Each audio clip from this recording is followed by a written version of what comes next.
ay wax ñi woté ne mënuma jël téléphone kenn nekk ci liggéey comme dañoo nekk ci liggéey nag il faut que ñu wax nit ñi ne dañoo jàpp te liggéey bi ñuy def dafa am solo kon mi nga xam ne moom mooy maître Assane Dioma Ndiaye bokkoon ci avocat collectif bi ginnaaw ba Cour suprême jëlee dogalam ñu àndandoo déglu kii di maître Assane Dioma Ndiaye lu mu wax.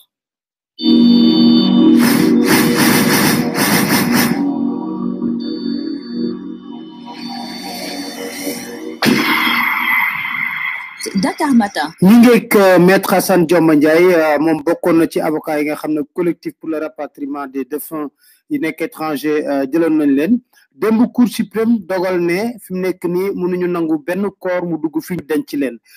ci dogal boobu est-ce que yow ànd nga ci ak ban jàngat nga ci def. waaw li ma ci njëkk a wax Pape mooy bi may commencé dama wax cour bi ne ko nag procédure bi ñu utiliser procédure bu révolutionnaire la parce que Cour suprême loi organique am daf ko may situation de fait wala mesure wala décision bu autorité morale de droit public jël te d'abord décision boobu mu ànd ak urgence maanaam la muy gàllankoor mu doon situation bu urgente ñaareel loolu situation boobu moo xam décision la moo xam situation de fait la dafa porter atteinte à li ñuy wax une liberté fondamentale wala un droit fondamental ñetteel bi nag mooy décision boobu non seulement day porter atteinte ak benn droit fondamental mais dafa manifestement illégal mooy urgence d'abord décision bi di porter atteinte à un droit fondamental ba pare décision bi manifestement illégal ñetti situation yi yëpp amoon na ci dossier démb bi ma ne ko nag tey Cour suprême am na occasion li ñuy wax ay conseil d'état en France ne def na ay injonction gouvernement France ci confinement bi yéen tam ngeen waree ne ñun état de droit bi tëddul ba léegi mu ngi taxaw naam ñu ngi ci état d'urgence mais nag état d'urgence mayewul ngay gàllankoor loo xam ne mënoo ko justifier par un état légitime wala un moyen légitime ma ne ko su fekkee ne état bi nekk fii indil nañu preuve scientifique wala avis médical buy wane ne kooru sénégalais bu faatoo bitim réew ñu utiliser protocole funéraire bi nga xam ne moom la pompe funèbre yi lal def ci liñ ci war yëpp désinfecté corps bi dugal ko ci li ñuy wax couche hermétiquement fermée jël produit phytosanitaire def ko dugal ko ci cercueil dugal ko ci linceul yi ñu war a def yëpp indi ko Croix-Rouge ak service d'hygiène jël ko yóbbu ko famille bi duñ ko manipuler bu fekkee indil nañu preuve ne malgré toutes ces précautions mun na indi loraange ci population Sénégal ñun ñu wax suñu client bàyyi leen seen prétention mais bu fekkee nag état du Sénégal mënut a indi preuve scientifique ni ma ko waxee ne corps yooyu dafa mun a contaminer il faut nga protéger sauvegarder droits fondamentaux yi mais li ñu jaaxal mooy cour bi ginnaaw nangul nañu li ñu wax yëpp mu ne nag li ko ci xaw a jaaxal dafa am benn discussion wala ay avis divergent ci ndax corps boobu mun na wàllaate wala munta bañ a wàllaate mu ne kon cour bi day jàpp ne y a un risque probable mooy y a un risque li ñuy wax risque plausible ci loolu lay jàppe ne atteinte boobu légitime na donc mu àtte ci kaw li ñuy wax motivation hypothétique motivation dubitative te même Cour suprême boobu boo yóbboo décision yu juridiction yu ndaw yi àtte laal ko ci motivation bu hypothétique wala dubitative Cour suprême day censurer décision boobu donc Cour suprême boobu nga xam ne moo war a réguler suñu droit tey mooy promouvoir li ñuy wax ay décision yoo xam ne ci incertitude ci virtualité lañ ko teg donc tey Cour suprême mu Sénégal nangu na ne mun nañ violer droit fondamental teg ko rek ci lu virtuel loo xam ne wóorul ndax mun na am wala munta am loolu nag muy doon loo xam ne vraiment ñi nga xam ne ñu ngi xeex pour état de droit ñi nga xam ne dañuy xeex pour ñu am justice forte ñi nga xam ne jàpp nañ ne lu état d'urgence am na loo xam ne minimum de contrôle munta ñàkk defe naa démb am nañ ñu leen naqari trop parce que bu fekkoon décision bi tegu na ci yoon defe naa ñun ñëpp ay sénégalais lañ muy avocat yi sénégalais yi nga xam ne seen ñooñ ñoo faatu mun nañ ci ànd noot seen xol mais tey nga xañ leen loo xam ne munoo ko teg ci li ñuy wax proportionnalité wala ci décision scientifique wala recommandation OMS wala dara def naa loolu moo indi naqar bi tey ba ñu jàpp ne démb daal mun nañ ko tuddee ne c'est un jour noir pour justice sénégalaise c'est un jour noir pour li ñuy wax droits fondamentaux yi. mais amatul beneen pexe fi mu nekk nii ci foofu rek ngeen mënoon a yem. non xam nga li ñu def démb procédure de référé liberté fondamentale lañ koy tuddee. loolu benn avancé la boo xam ne amul woon Sénégal bu njëkk boo fekkee dafa am li ñuy wax acte administratif buy porter grief liñ la mayoon rek mooy amoo procédure urgente boo mën a utiliser da ngay def recours pour excès de pouvoir pour jéem ko annuler mais dañu gisoon ne recours boobu boo ko defee mun na durer 6 mois 1 an balaa ñuy àtte dina fekk effet bi nga xam ne yow moom nga doon bañ mu produire parce que décision bi dañ koy exécuter léegi en 2017 ñu yokk ci loi organique Cour suprême ne léegi naam recours pour excès de pouvoir bi li ñuy wax recours en annulation des actes administratifs ba léegi am na mais mayaat nañ beneen possibilité ñi nga xam ne ñoo jàpp ne décision administrative bi mun na leen a lor mooy procédure de référé bi maanaam balaa ngay def recours en annulation bi mun nga njëkk a dem ci juge administratif bi ne ko comme urgence dafa am te décision bi sama néew mënut a toog 1 mois mënut a toog 15 jours parce que néew la fam nekk damay fay par weer ci morgue bañ ko def damay fay te jullit la nit bu faatoo war nañ ko denc ci waxtu yi gën a néew urgence boobu moo tax ma ñëw ci yow ne la nag comme urgence am na te mesure bi dafa manifestement illégal te amul dara lu ko mën a justifier proportionnel boo xam ne mun nañ ma ko xañ maa ngi lay ñaan nga ordonné man sama droit bi nga jëmmal ko loolu mooy li ñu def démb mais bu loolu weesoo am nañ li ñuy wax ba léegi recours en annulation maanaam arrêté bi nga xam ne mënuñu ko tudde arrêté sax parce que li ci doy waar mooy ministre des affaires étrangères dafa def conférence de presse ne jox na ay instruction ambassadeurs yi consulat yi bu kenn joxe di li ñuy wax passeport funéraire ministre de la santé génne communiqué 37 wax ak ñaata nit ñoo faatu ñaata nit feebar ñaata nit ñoo géey dugalaale ci suuf ne nag léegi nag waratuñu indi benn doomu Sénégal bu faatoo bitim réew indi ko Sénégal ñaari acte yooyu moo am te xam nga décision administrative bu doonee lu jóge ci président décret lay doon lu jóge ci ministre arrêté lay doon tey amul benn arrêté wala décret boo xam ne jël nañ ko boo xam ne war nga ko mën a attaquer sax conférence de presse la ñu def benn communiqué yi mooy communiqué journalier li ñuy def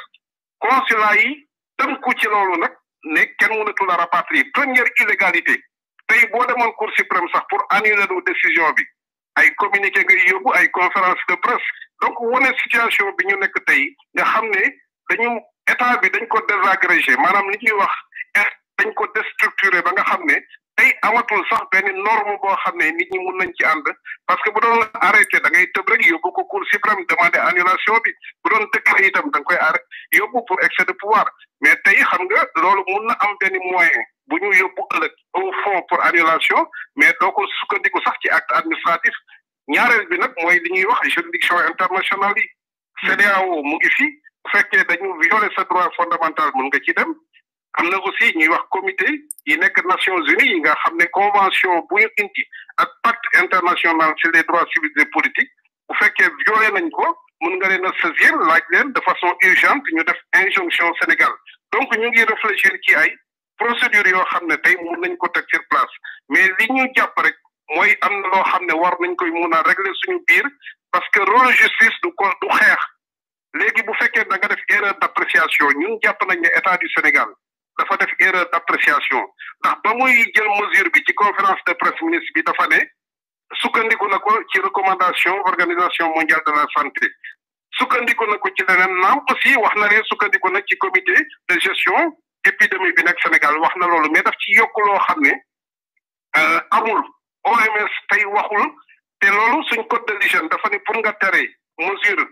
ci frontières yi comme ne benn néew du ñëwati loo xam ne xëy na dafay laal yeneen dëkk loolu ci recommandation organisation mondiale de la santé rek nga ko mun a teg te loolu amul ci lii donc pour wane ne tey illégalité manifeste moo am ñu jàppoon nañ ne suñu biir erreur manifeste d'appréciation boobu parce que même bu ko comité national de lutte contre épidémie wala comité bi ñu teg nga xam ne mooy digal def ay recommandation moo ko jël tey tegu ko ci avis scientifique indil nañ ko ay avis experts yoo xam ne ñëpp wax nañ ne ni mu amee protocole thérapeutique muy chloroquine wala azithromycine am na protocole funéraire parce que doomu aadama li Karl Marx doon wax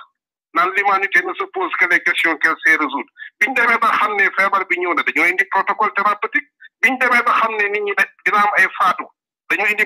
protocole funéraire wax ne ku gaañu nii lañ la war a defare nii lañ la war a defare ba doo lor kenn te loolu nag doomu Sénégal bi gaañoo Sénégal ak doomu Sénégal bi gaañoo bitim réew ñoo yem benn protocole bi bu fekkee ne doomu Sénégal bi gaañoo bitim réew day wàllaate doomu Sénégal bi gaañoo Sénégal day wàllaate donc lu tax ñu mun a permettre ki faatoo Sénégal ay ñoñam mun koo denc fañ ko buggee def rit yi nga xam ne wala li nga xam ne seen diina moom la leen may ba ëllëg ñu mun a am droit au recueillement am sépulture digne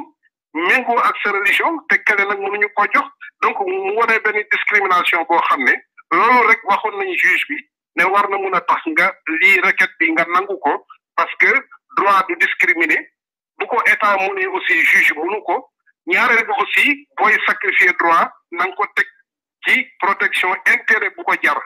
mais ci une virtualité une hypothèse mënoo tax nga nasaxal droit fondamental donc tey Pape muy mbir moo xam ne jàpp naa ne indi na daal loo xam ne xëy na dina yóbbu mbir mi foo xam ne mënoon na fa bañ a egg ñu régler ko suñu biir ndax dañu nekk ci jamono joo xam ne man li ma jàpp dañu war a fexe ba sérénité ñëwaat une nation soudée xeex bi ñoo ko bokk ñëpp tiirandoo ci benn objectif mais tey ñu ngi jaxase Sénégalais yi di indi benn barrière entre Sénégalais yi nekk fii ak diaspora di indi benn barrière wala discrimination entre ñi faatoo bitim réew ak ñi faatoo Sénégal te loo xam ne même bu guerre amee sax li ñuy wax corridor humanitaire day am pont aérien humanitaire day am loo xam ne laajuñu dara loo xam ne waxta mun a am lu ñu laaj rek dañu indi preuve yoo xam ne état mun na ko teg te du indi loraange loolu jàppoon nañ ne war nañ ko mën a régler biir Sénégal. maître maa ngi lay sant di la gërëm jërëjëf. jërëjëf Papa. Dakar ma. dégg ngeen li avocat bi wax mu leer nañ ça veut dire que cour suprême dogal na te sukkandiku ci fenn ci wax ne selon hypothèse wala sukkandiku pour bañal nit ñi loolu fi amul ñu fi faatu ci coronavirus denc nañ leen de ñoo dañoo wàll ñeneen yógaguñ ko waaye ci loolu lu gën a graaw mooy illégalité bi muy wax gis nga décision bi du décret ndax président mooy génne décret du arrêté ministériel maanaam doo toog ba ne la tel arrêté ministériel moo wax ne képp kuy doomu Sénégal faatoo bitum réew ci Covid-19 mu ñun laa indi fii ci réew mi suul la du arrêté ministériel du décret présidentiel dégg nga lim la wax nee na boo koy attaqué sax yow c'est extraordinaire moo tax ma lay wax ne ñun dañu jàpp ne coronavirus bu amee rek y a plus d'état nërmeelu lépp nërmeelu y a que le président Macky Sall qui décide depuis Mermoz y a que sa famille qui décide depuis Mermoz ñoom rek ñooy décide aide alimentaire ñoom achat matériel médical ñoom rek ay décide et puis ñu ne comité national des épidémies ñoo ko wax mais ba tey fi may wax ak yéen nii gisaguma benn médecin bu nekk ci comité boobu boom fit taxaw wax ne effectivement démonté ko muy débat scientifique je veux dire que muy débat scientifique ñu génne ne voilà li OMS wax organisation mondiale de la santé ñu génne ko teg ko ci kaw table bi ne OMS moo ne ku faatoo France wala feneen buñ la dugal indi la pour mën la denc ci sa réew nañu ko génneel bu amee waaye waxtaan day neex xam nga waxtaan su ma ne la waxtaan day neex Mamadou Mansour Diouf da ngeen koy faral di dégg fii daf leen défier comité bi au début c'est vrai Covid-19 ba mu amee au début amoon nañ problème boobu mais OMS après dafa gisaat protocole bi xoolaat ko bu baax a baax moom défier na comité scientifique xam nga nag munoo làqatu et puis dinaa leen wax loolu loo xam ne dafa c'est sale dafa salte léegi nañ àndandoo déglu Mamadou Mansour Diouf médecin la anesthésiste réanimateur nekk ca France moom défier na comité bi ne leen kaa leen ñu débat scientifique ngeen wax fan ngeen teg li ngeen wax ne yéen a ko wax ministre de la santé moo xam ministre affaires étrangères fan ngeen ko teg ñu àndoo déglu Mamadou Mansour Diouf.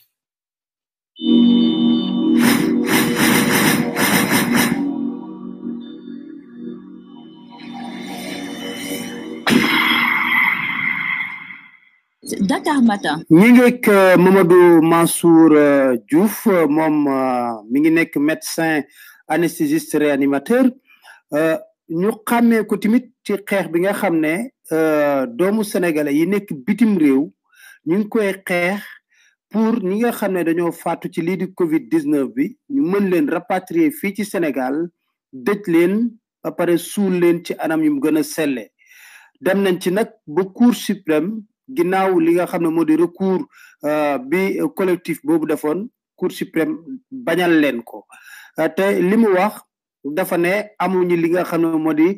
fu ñu wéeru ci wàllu scientifique yow nga mënoon yàgg démontrer lu ñu mel li ma lay laaj moo di tey jii décision Cour suprême boobu ban jàngat nga ci am. waaw jërëjëf Pape Alé maa ngi lay ziar di ziar suñu mbokku Sénégal yi waaw di wax ni nag gis nga décision boobu Cour suprême jël man dama ci am déception bu rëy et puis c'est scandaleux parce que dégg naa raison yi ñu joxe mooy dañu jàpp ni dafa am ay werante maanaam li ñuy wax contentieux boo xam ne c'est pas vidé dafa am controverse entre les scientifiques mais loolu tey boo xoolee ki nga xam ne moo jël décision bi muy ministère des affaires étrangères moom moo taxaw publiquement wax ne daf ko jël sur les conseils de scientifiques, en tout cas des médecins qui sont dans le comité de gestion des épidémies au Sénégal. Je crois que la raison, nous avons une recommandation OMS. Mais quand nous avons une recommandation OMS, nous avons une recommandation OMS. Mais ce qui est important, pour nous avoir une controverse entre les scientifiques, nous avons une position officiellement plusieurs fois. Donc en face, les collègues médecins yi nga xam ne ñoo nekk ci comité de gestion mais Pape Alé ba fii may wax yi mais kenn da leen a déggul loolu mooy wax ni pour nga mën a wax dafa am controverse ñooñu il aurait fallu que ñooñu ñëw taxaw daal ni ñun ko suñu naataango yooyu nekk France nangam yooyu ñu wax réseau yooyu ñu wax ñun dàq nañ ko d'accorduñ ci parce que ñun lii ak lii le risque sanitaire bi ñuy wax fii la teg mais ba léegi nii mais loolu dafa am du ñoom du seen ministère de tutelle bi ministre de la santé mais ñaar ñi dégg ñu wax ci mooy ministre des affaires étrangères ak ministre de la justice mais kon mais loolu tey jii ni bu Cour suprême mënee taxaw ni dafa am werante ci kii mais et quelle est la position officielle des scientifiques ñi nekk foofu ci comité de gestion des épidémies ñun boobu ba léegi ñi man damay taxaw mais c'est combien de fois la taxaw je les ai défiés wax naa leen ko défier leen ñu ne kan ci yéen moo am sañ-sañu taxaw publiquement défendre cette position parce que yéen dafa mel ni autorités yi dañuy bu boowoo seeni conseil mais bu fekkee yéen a joxe conseil yooyu mais taxaw leen assumer ko et puis yan argument ngeen joxe argument yooyu nga xamante ni peut-être bu fekkoon c'est des arguments scientifiques yoo xamante ni Cour suprême def ci taxaw daal di ci sukkandiku daal ni kat ñun kat mënuñu autoriser yaa ngi dégg ay néew di ñëw fii di contaminer suñu waajo mais loolu dafa amul moo tax daal vraiment man je trouve cette décision là mais scandaleuse mais vraiment man daal vraiment yéemu naa quoi bu fekkee dañuy waxat rek te yàlla tax mais le fait que ñu ñàkk dëj li nga xam ne moo di nit ci njabootam est-ce que doom njeexital ci ñi nga xam ne ñoom la bokk ak waaw xam nga moom laay wax toujours dafa am li ñuy wax fin de vie maanaam nit koo xamante ni dafa nekk ci diggante dund ak dee ñun suñu wàllu liggéey ñun réanimation ñuy liggéey réanimation dañuy toppatoo loolu te loolu bu amee gis nga li nit ki nga xamante ni day waaj a génn àddina li mu war a dénkaat li ñuy wax mu dénkaat li ñuy wax les dernières volontés li ñuy wax les directives anticipées gis nga loolu dafa am solo trop loolu moo tax ñun nga xamante ni dañuy def li ñuy wax soins palliatifs li ñuy wax ay soins de confort soins d'accompagnement de fin de vie nga xamante ni ñun suñu warugar la ñu permettre leen defal leen li ñuy wax sédation terminale nga xamante ni duñu sukuraat duñu sonn ci sukuraat am na ay médicaments yu ñu leen di defal yoo xam ne dañ leen di nelawal ak médicaments yoo xam ne c'est des médicaments contre la douleur nga xam duñu am benn médecine bu ko defee ñu bàyyi noonu ñoom ñu mën a génn àddina noonu en paix mais loolu ñun bala ñu koy mettre en route bala ñu koy def parce que loolu boo ko xasee injecté malade bi dootul mën a am contact ak famille ñun même loolu bala ñu koy def ñun dañuy encourager famille bi ni leen ñëw leen kat ngeen waxtaan ak moom mu dénkaane leen dernier dénkaane donc loolu da lay wan ni la ñun xam nañu importance bi dénkaane yooyu am parce que nit ki génn loolu sas la boo xamante ni c'est un poids moral boo xam ne c'est très important donc ki ñu fi bàyyi sas la loolu gis nga li mu la sas noonu boo ko deful mais mën na yàq sa àddina bu amee lu ko gàllankoor doo mën a def li ñuy wax processus de deuil maanaam nga dem ba nga xamante ni intégré nga ni nit ki jóge na fi nga accepté ko ainsi de suite te loolu moo tax boobu ba léegi may ñaan suñu mbokk psychiatre ni lay war a sóoli nañ ci wax te man tamit ma lay soññ bu fekkente ni mën nga jël kenn ci suñu collègue psychiatre yi nga interroger ko ci affaire boobu processus de deuil ak yooyu conséquences yooyu muy mën a am ci doomu aadama yi nit ñi nga xam dañoo nekk fi bitim réew daal di sàkku ci ñu fi bàyyi ni leen bu ma génnee àddina nañ ma denc ñoo xam sax dañuy choisir sax ba wax leen ne béréb sàngam yaa ngi dégg denc ma foofu defal ma nii mais ñooñu mu fi bàyyi mënuñoo def loolu poids boobu di peser seen àddina nar a yàq seen àddina loolu man maa ngi lay encourager nga jéem a am ci psychiatre yi koo xamante ni di nga ko interroger mu wax conséquences yooyu di am parce que loolu c'est inhumain mais c'est extraordinaire quoi c'est extraordinaire te beneen bi may terminer Pape Alé mooy man je suis un vrai patriote Sénégal la bëgg Sénégal la xam mais est-ce que yaakaar ngeen ni benn virgule seconde bu fekkonte ni indi néew bu dee ci Covid-19 ak ni ñu koy lijjantee fii indi ko Sénégal mën na indil benn risque bu ndaw sama réew Sénégal man dinaa taxaw di sonn ci noonu teg ci sama bakkan mi non attendez quoi soyons sérieux quoi soyons sérieux léegi nag la balle est dans le cas de nos collègues médecins yi nekk foofu man vraiment seen taxawaay ci mbir mi mais ñaawlu naa ko ba fu ñaawlu mën a jëm te man vraiment am na loo xamante ni ñu doxalee nii man nawloowuma leen loolu xam nga man loolu samay wax du ma ko raayal du ma ko lëb parce que am na foo xam nit bu fa tollee da ngay assumer say responsabilités nga génn taxaw say naataangoo wax nañ loolu dëkk yi ci monde bi yëpp ñoo adapté seeni mesures par rapport ak les connaissances actuelles de la science ñoom ñu taxaw lànk fi ñu lànk soit waxuñu ko mais bu boobaa mais nañ génn setal seen def pourquoi ñuy nangu toog ay autorité administrative autorité consulaire ak yooyu taxaw di mbubboo ñoom seeni conseil ba pare duñ ko dee man de en tout cas man Mansour man ku ma ko def ma taxaw dindi setal sama der ba mu set wet publiquement voilà. Amadou Mansour Diouf maa ngi lay sant di la gërëm jërëjëf. baax na jërëjëf Pape Alé merci beaucoup. Dakar Matin. voilà dégg ngeen li mu wax bu nekkee ne waa comité de gestion xawma leen di ñoo ko wax ñu ngi na pattaaram mais ni ñu muuma nañ génn défendre ko ñoo bokkandoo fu ñu jàngee parce que Mamadou Mansour fii la nekkoon ci armée bi ñoo bokk fu ñu jàngee nañ génn démontrer sénégalais yi ne leen lii ak lii moo tax te fii lañ ko wéer waxtaanu xam-xam la waxtaanu scientifique la te li ci gën a ñaaw xam nga tey jii ñu bëri ñu ngi koy endossé Amadou Ba mais Amadou Ba du ci responsable xam nga lu tax Amadou Ba lim nekk responsable mooy la mu war a lijjanti 12,7 milliards ak sénégalais yi li càng te mun la xam nga tax du ci responsable parce que mënul jël décision boobu dégg ngeen lu mu wax nee na mi ngi jël décision boobu ci lan ci ñi nga xam ne ñoom ñoo nekk ci ñi nga xam ne ñoo jël décision bi ci comité scientifique bi ñoo ko wax moo tax mu jël décision bi kon jàppal ne moom en tant que ministre des affaires étrangères amul ay médecin kon ministre de la santé comité bi fa nekk di gérer épidémie ñoom ñoo jël décision bi jox ko ministre de la santé moom mu jox ko consulat kon nekk na loo xam ne war nañ ko leeral waaye Mamadou Mansour daf maa ñaax ci benn mbir nee na pour ma dem seeti benn kenn koo xam ne mi ngi nekk ci wàllu fajum xel waxtaan nag Serigne Mor Mbaye psychologue la clinicien yi boo dëjul nit ki xam nga pendant batalo Joola suuf bi ba ma gisee tubaab bi li leen laaj dañu bëggoon ñu génne bato bi pour ñu mën a dëj nit ki au moins am la certitude de la mort de leur proche Serigne Mor Mbaye am na lu mu wax ñu jëm ko déglu.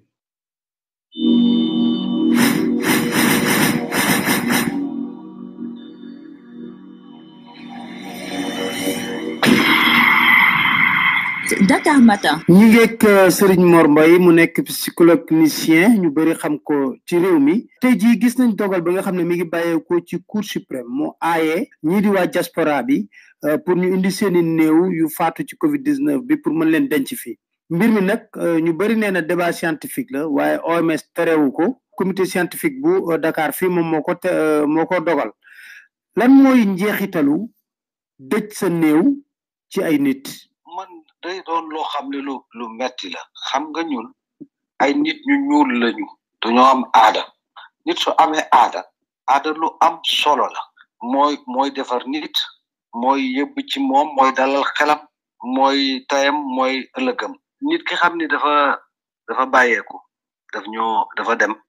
nit la koo xam ni su fekkee ni yow danga ko bëgg a bàyyi fa mu nekk day doon lu metti loo xam ni du dañ ci yow mën naa dem ba lëmbaaje sam xel yàqal lu bari ci sa dund ak ci sa wéruk xel donc man li ma xam su fekkee ni OMS wax na ni amul benn conséquence boo xam ne mën na koo indi ñi xam ni duñoo dem te doon ñoo xam ni du war fa kàlla li leen yóbbu moom xanaa kay réew mu tas la waaye kenn bëggutu jóge sa réew dem fenn ñooñu ay citoyen lañu yoo xam ni su fekkee ni yow da nga leen a tere lu mel noonu dafa am loo xam ni day dog ci ñoom buum gi xam ni moo dox seen diggante ak seen réew mën naa dog donc dama yaakaar ni xanaa xooluñu conséquences yi xooluñu seen bopp xooluñu aussi ni yërmande ji xooluñu aussi seen aada xooluñu aussi fierté ndax xam nga réew yoo fi gis yu ci bari su fekkee ni seen aada dafa dëppook loolu ñooñu duñ koy def donc li ma ci xam mooy lu weesu su fekkee ni ay aspects médicaux am nañ ci su fekkee ni maye nañu ñu indi ña xam ni ñoo dem ci mbir mi dama yaakaar ni li ñu war a def mooy indi leen gis nga doon naa ko wax ci joolaa bi musiba la moo xam ni kenn musu koo gis àdduna musu fi am ay nit des ci biir géej su du loon question technique yi xaw ma question technique la xaw ma wala dafa am lu ñuy làq ci biir waaye ci dëgg-dëgg li ñu waroon a def mooy fexe ba nit ñi dellu si ndax loolu li muy yàq moo ëpp li muy defar ci ñi xam ni ñoo fi des ci seen wàllu xel ci seen wàllu wéruk xel ci seen diggante ak seen réew loolu lu am solo te defe naa ni du njëg gu jafe waaye ñi koy dogal moom damaa defe du ñoo waroon xool seen bopp soo xoolee sa bopp su fekkee ni sa aada la am na ñoo xam ni moom toll nañu foo xam ni loolu du dara ci ñoom waaye ñi toogo ni duñoo bëgg seeni ñooñ dellu si ci seen réew ñu suul leen ci seen réew kooku moom kenn mënu ci fa ab door rek teg ko te sóoraale woo lépp li xam ni mën na ko def ci ñoom ci ay métit yoo xam ni day sax ci ñoom yàgg ci ba yàqal leen lu bari. Serigne Mor Mbaye maa ngi lay sant di la gërëm jërëjëf Papa Ale. Dakar Matin. waaw yéen a ngi dégg noonu Serigne Mor Mbaye li mu leeral ñàkk dëj te nit gu la jege day am jeexital ci yow par la force gis ngeen ki ñu def reportage muy wax ne dernière volonté papa moo nekkoon ñu suul ko Sénégal moo taxoon ñu bëgg a wax ci débat bi te nag ci biir personnel santé coow li bari na fa de parce que dégg naa motivation bi dafa am discrimination am na ku ma ko wax ne agent étatique ak contractuel yi la ñu motiver kon gis ngeen li def nañ le tour d'horizon ci li nga xam ne moo jëm ci mbir moomu mais dama ne gars yi bu leen bouger parce que damay ñëw jox leen yeneeni xibaar yoo xam ne dafa am solo tamit te damaa bëgg yooyu xibaar tey jii sama chef technique Arona di nga ma may ma xaw a passé tuuti 1 heure rek parce que dafa am loo xam ne foog ñu wax ko parce que ñu bëri ñu ngi may interpeller ci yenn scandale yooyu yëpp ñu ko topp est-ce que bu leen ci jaaxal scandale yëpp ñu ko topp ndànk-ndànk dañuy dellu ci waat ci scandale 2 milliards yi parce que foofu tamit foog mu leer parce que ñoom personnel bi motivation yi nga xam ne dañ ko wax pour personnel santé bi ñun sax la famille war nañu xool benn système boo xam ne chaque jour personnel santé bi au moins war na leen motiver par tàccu lay doon ak xaw ma nuñ koy defee mais faut qu'on trouve une formule alors on est open beneen mbir bi tamit gis naa saaga yi saaga rek lawul dara saaga saaga président Macky Sall amul benn njariñ dañ ko war a warmal jox ko institution mais mën nañ ko critiquer objectivement may ñaan rek ñiy dugg di saaga sincèrement parler amul njariñ nañ ko arrêté fii on veut benn masse critique boo xam ne da ngeen xam xibaar yi ba pare ku abonné wut yeneen nit ñi abonné ñu boole la ci mbir mi nga nekk nag ñuy élargir famille ba mam une masse critique ba ñëpp di xam ci réew mi ku la woo nga ne leen lii ak lii moo xew ci dëkk Sénégal loolu moo am solo kon ay saaga yeeg vraiment amul njariñ benn yoon kon personnel communautaire dégg naa bokku ni ci femme personnel administrative yi gardien yi technicien de surface brancardier yi le gros du personnel motivation bu ñuy wax ñi ngi wax ne bokku nañ ci war nañ leen cee boole ñëpp sonn ci wàllu covid bi waaye nag la famille dañoo àndandoon fii ñun am ay laaj yuñ jébbal ñi nga xam ne ñoo na tuñaañ marché 2 milliards jaaree ci prox ndollu jox ko benn privé bàyyi fa pharmacie nationale d'approvisionnement te président Macky Sall sant leen le 4 mars 2020 conseil des ministres ne dem leen ci PNA ngeen dem jëndee foofu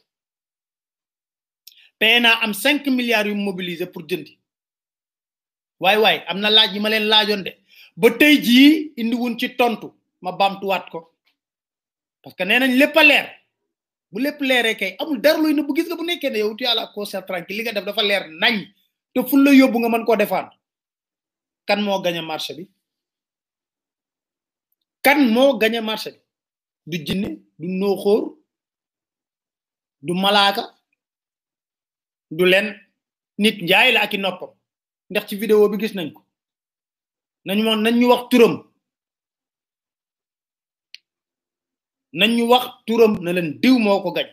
ban société la est-ce que li ñuy wax am na wala déedéet agence de voyage Médine la xawma Médine daal mi ngi ci mais agence de voyage la am na wala amul kooku ci lan lay yëngu yóbbu ay pèlerin aj ak umra loolu lañ ko xamee xamuñu ko ci fournisseur de matériel médical madame Thiam bi ñuy tudd ci mbir mi gérante dong la kan moom agence bi loolu moom maa ngi koy jébbal la famille présidentielle falaay yamagum kan moom agence bi laaj boobu maa ngi koy jébbal la famille présidentielle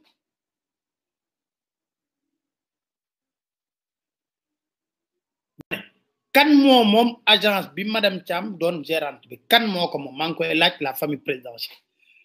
est-ce que Abdoulaye Diouf Sarr ci daluk bakkanam ci coobareem moo ko def wala dañoo wañ loxoom mu def ko par la force ndax Moustapha Diakhaté moo nañu ñun fii Sénégal marché 1 milliard du fi jàll te Macky Sall yëgu ko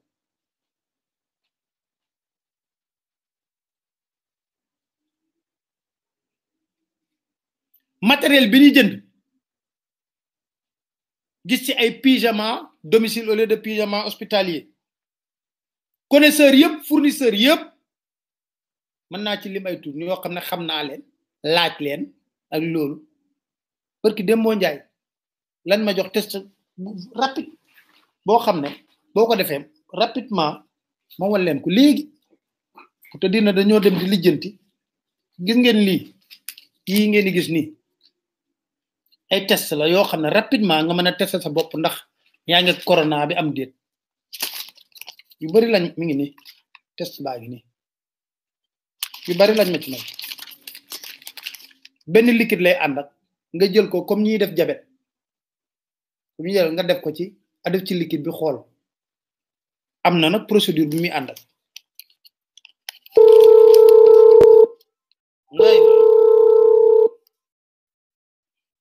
mooy li may wax rek ne ñi nga xam ne xam nañ ñi ngi wax parce que wax naa leen na leen ñuy woote ñëpp ñu deful nag damay bloqué rek continuer waxtaan gis nga yu bari lañ ma ci nag mi ngi nii kon xam nga ne dem nañ waxtaan ak ay fournisseur ñu ne matériel bi ñu jënd gaay buñ ko estimé est-ce que mat na sax 500 millions est-ce que mat na 500 millions loolu lañ wax est-ce que mat na 500 millions loolu lañ wax de loolu lañ wax est-ce que mat na 500 millions matériel bi te 2 milliards lañ wax rax ci dolli ñi ngi wax ci 2 milliards yooyu ne am na yeneen cargo yu war a ñëw waay may laaj kan moom ca dëgg-dëgg agent de voyage boobule nañ ma ko wax buñ ma ko waxul nag